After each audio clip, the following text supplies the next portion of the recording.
Kako se njete higijenu u gradu? Pa dobro.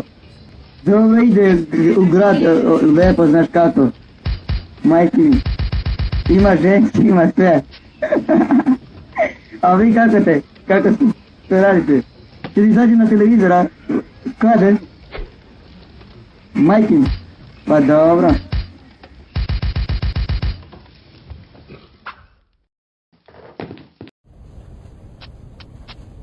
I tu ima pasovi otprilike po 2 kile komačkova, zec, ima i žinjedeci, ima i mišovi, ima i sva.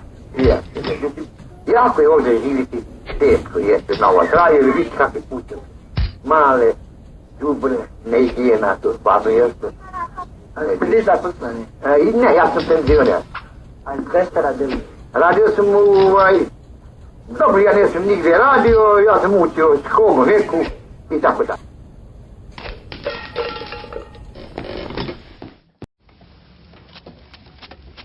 Napadaj!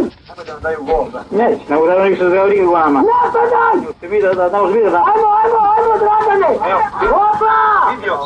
Opa! Filipe! Kurvi je Dragane! Filipe proći!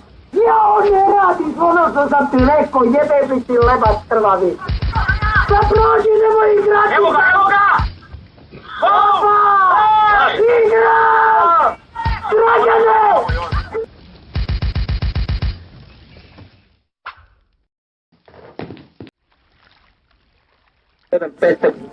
Četvorka, trojka, dvojka, ove Patik original. Ponesem tobom cigare, ove Marlboro, Monte Carlo. Malo se kupam ovdje, ove vaši. Kako cenješ čistoću? Pa cenim ovako vrlo dobro, ovako često, što je dobro je. Ovdje ovi vaši vozu kola, ovdje se kupaju ovi vaši Srbi, ovi naši Romi. Kakva je voda? Ovako dobra je voda, topla voda, meka voda, ovako se kupam, idem malo ovdje, se kupam.